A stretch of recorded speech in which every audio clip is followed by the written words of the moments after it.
Particular kind of modernism, a particular kind of decorative modernism that I think really shouts Latin America to me, and I don't know whether you two would agree with that.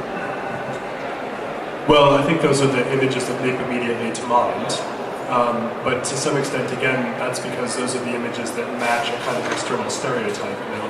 So I think we have to recognize that there's a very slippery slope connecting design culture and touristic culture, for example, which in Latin America does indeed go through the artisanal, the craft base. And so, well, I wouldn't certainly disagree with you, and we should talk especially about modernism, Latin American modernism as a special topic. But I think it's also important to hold open a space for Latin American designers that have no interest in those particular stereotypes to actually make creative work. So we've got this massive challenge in 2016, which is to present an exhibition about contemporary Brazil.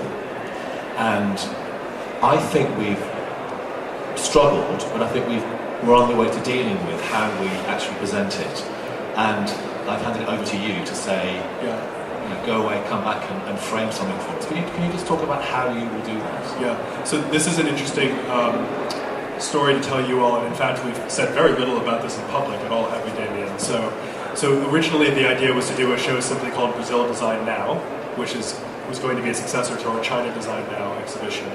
And I think the feeling in the museum looking back at China Design Now was that claiming to cover an entire country, certainly the size of China or Brazil for that matter, in one exhibition seemed presumptuous and possibly impossible. It set an impossible task to the curators. And so for all the interest of that project, we thought perhaps we should not do something called Brazil Design Now, but instead we should engage a Brazilian curator to give us a much more provocative take on the country that was more individual.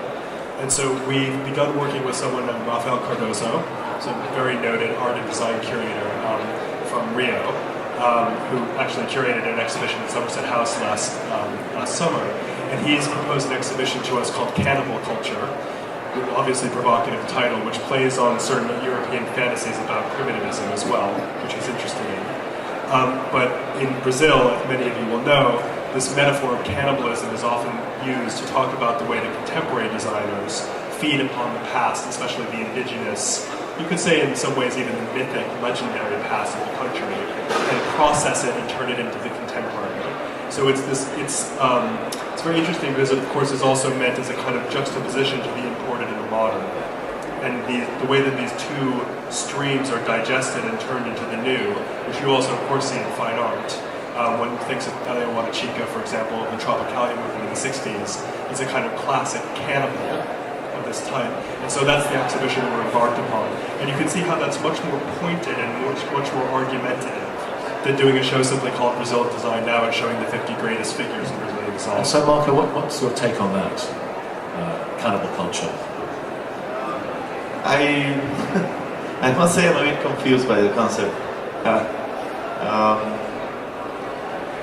I'd have to go and see it, I guess. And we should have that conversation once we've seen the show. I wanted to ask you about working in Europe and working in Latin America. And it was really to ask you about the different demands different clients make on you. Is it different working for Latin Americans or for Europeans, or is it the same? Can you say a bit about that? Yeah, absolutely.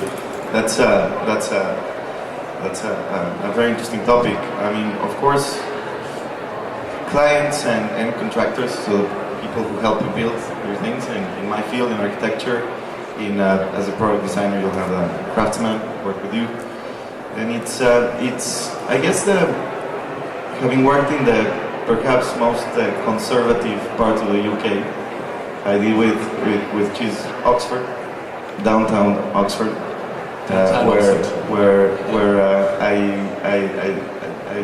I was in a team. We were designing a very important building for the university, and I had a team, as members of which are here, where we were presenting to the Victorian Conservation Society, and we were confronted as Latin Americans, and as representing a Latin American architect, Vignoli, and understanding the kind of rigor that's required to conduct a conversation about design, the rigor that's required to comply with regulations, the rigor that's required to make Oxford more beautiful place than it was before, was a very interesting exercise for us as Latins to understand that we don't work necessarily differently. We worked, I think we mentioned before, we worked with clients are more explosive, and projects actually are much more, unstable than what you find here. Here you will find that people look for a steady delivery of a thing. When we thrive in this, well, okay, let's change the whole thing. Let's stay for a month without sleeping, and let's catch this momentum. Did you actually build it? Yes, it's going to be completed in a couple of months' time. Yeah. Well, we'll have to have a coach trip to see it. So listen, we three of us saw the display, which I hope you all have seen as well, which is called Latin American Design Is, and it's just around the corner. F what? FF01, okay, that's the bloke. And I asked you to pick an object from that display and to say a few words. Which did you pick, Glenn? Well, I was originally going to go for that fish, the fabric fish, because it is. For that as well. I'm going to kind of do two objects, but the fish is fantastic because it's coming from essentially a non-design ground of authorship. So it's actually designers working with artisans to create regional industry, and they're expressing the locality in a way that's quite direct. But that links very well to the films that you can see in the exhibition. There's a beautiful, beautiful film of the making of furniture out of molten tin cans. So there you get this perfect example of what we were talking about, Marco. This sort of street level, ad hoc, bricolage, experimental fabrication, all done right on the site. So casting leaves, casting bricks, casting hollow tubes into very simple furniture out of basically what you find around you. Absolutely. So out of your own surroundings and turning it into an object, you could say it's a kind of Latin American alchemy. And Marco, which was your selection? So the pick was Colombian design. I'm very fond of Colombian design these days. We're doing a bit of work with that. So we. And this piece, I don't know if you all saw it. It's a stack of boxes. It has contrast in color, and formed this very almost. I felt very anxious looking at it because it feels like it never reaches quite the equilibrium, which is the name of it. And I like the abstraction in it. I like the play in geometry, the depth of it, and I like it as a feature in one's apartment. A nice feature to have. Yeah. I actually chose the graffiti artist, who's called Angel Lugo, who has created these extraordinary bits of graffiti fusing Scotland and England with Mexico, which I thought was quite a nice talking point for this talk. I want to talk about creativity now with the two of you, and that's to say we work in a museum which is about creativity, about creative process and inspiring creativity. And I was just wondering if there is a difference. Is there a Latin American creativity, do you think, Marco? I'd like to say yes, because of the confrontation I've had living here in the UK and working with Europeans, and how the creative process comes about, kind of ties up with what I was explaining earlier on about how do you face this rigor, this speed of delivery, these things that are supposed to be very controllable. They're equally chaotic and beautifully disorganized most of the time. But the creativity, when it comes to us, I think, very, very deeply stems from this, perhaps this dichotomy that, talking as a Mexican architect that I am, between the roots and the European influence, and having been away for so long. So creativity stems from this kind of duality of trying to be as un-European as you can, as a Latin American, because you try that, and when you're here, you also want to keep a bit of flavor, wear a pink tie from time to time. And any thoughts on that? I suppose for me, obviously not being able to speak in any sense from a Latin American perspective, what seems very striking is exactly this negotiation between the modernist and the traditional, the local. And I think that it's really telling that the purest forms of modernism ever built were built in Latin America. You know, Europe was never able to get modernism right according to its own dictates. Obviously, Brasilia by Oscar Niemeyer and others, and other sites in Latin America, you can see that realized. It's also, you know, you can see it in other post-colonial situations, we can say, like Le Corbusier working in India. And it's very interesting to me that that kind of geopolitical situation makes it possible for modernism to flourish, and yet it doesn't squash the antique traditions of the vernacular, the crafted. And I think there's something very, very powerful about that. It does find its way into fine art as well as design, but I think especially in design and architecture. Well, if I may add to that, something to answer all these questions that are very consistent about the regionality of design.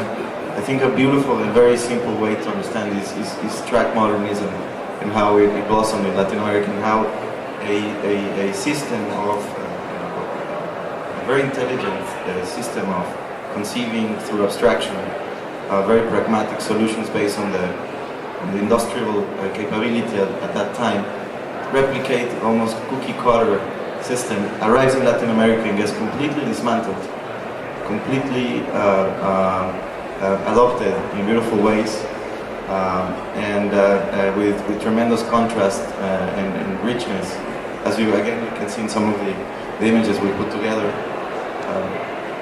So just thinking about global design, and we work in a museum now, which is a kind of global brand for creativity, which means that people can access the V&A anywhere in the world at any time. And so I just wonder now whether are these global citizens that can have influences from wherever they like, will we still be able to preserve a kind of regional style? I think it's interesting to see how the global and the local produce one another, almost as reactions. We were talking earlier about Lina Bombardi, the great figure in Brazilian architecture, post-war Brazilian architecture, and she of course was Italian, came to Brazil and there made her career. And I think for her, there was something about working in Brazil that allowed her to be a more persuasive global figure. Do you see what I mean? And I think that that's become ever more true. Damien and I were having a great chat with Wally Olens, the brand architect and designer, recently, and he pointed out to us that as global exchange and the internet and movement and travel have become more and more intense over the last 10 or 15 years, he's been getting more and more requests by cities like Prague that ask him to come and say, how do we make ourselves seem even more like Prague? How do we present ourselves as Prague to the world? Because everybody needs their own unique selling point, so that any country in Latin America, Paraguay, Bolivia, Colombia, Mexico, Peru, they need to be able to represent themselves to the outside world as being specific. And so in that way, the global actually heightens the appeal and importance of the global, and design, of course, is a part of that. What do you think about that? Well, as you know, we had this conversation earlier on, and about Lina Bombardi, about Felix Candela, about inversely Oscar Niemeyer working in Europe, Luis Barragan seeing Spain and Morocco, and going to Mexico and completely changing, you know, everything that, you know, his work changed since that trip. And I guess it is how much you let yourself be the foreigner, even in your own country. I think that and we should all try a little bit more of that. Try to detach from the identity trip. Try to become foreigners and try to see interest and beauty and virtue in different. So how does that inform your creative thinking, your practice? Well, it almost like a proper method of working. As I was telling you before, I've worked with incredibly interesting